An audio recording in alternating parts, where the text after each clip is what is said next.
برکت بنسي خاورې به برکت پاتې کیږي وړه بګرانیږي نه چینی بګرانیږي نه او دې کې به برکت ختميږي نه دا ټول مشران دلته تشریف فرماري یو توړه وړه به منګه راوړل د قران تلاوت بکیده د درود شریف ختمونه بکیدل د قران ختمونه بکیده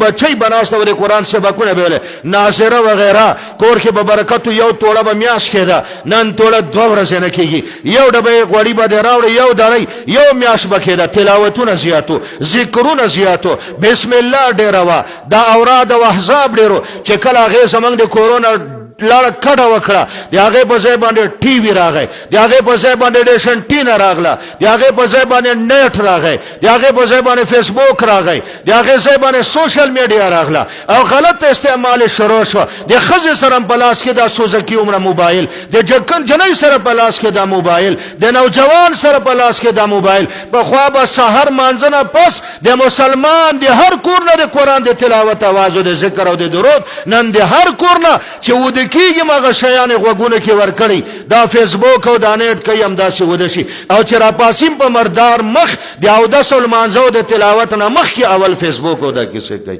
راځي د دې شیانو نه توبه وباسي قوم په مجموع کې باغی شوی دا الله نه نافرمانه شوی دا د دې اعمالو نتیجه کې داسې حکومتونه راغلل داسې ګرانی راغله لا علاج مرزونه راغله نن مې دی عالم دین د خلینو واوریدل چې داسې وایرس د چاینیز د طرف را روان شوی دا چې څنګه په انسان ولګي په سکندلو کې هغه بل ته بیماری شي دغه لا علاج مرزونه خو نه منګ اوریدلیو نم چیرته کتلیو نم په جاندل نن داسې بیماری پیدا شو چې د وخت ماهر ډاکټرانو په علاج باندې نه پويږي دا بل د کم زره دا وایرس ودا کې راځي ما ستاسو خدمت کې دا عرض کاو قران سره مينو کې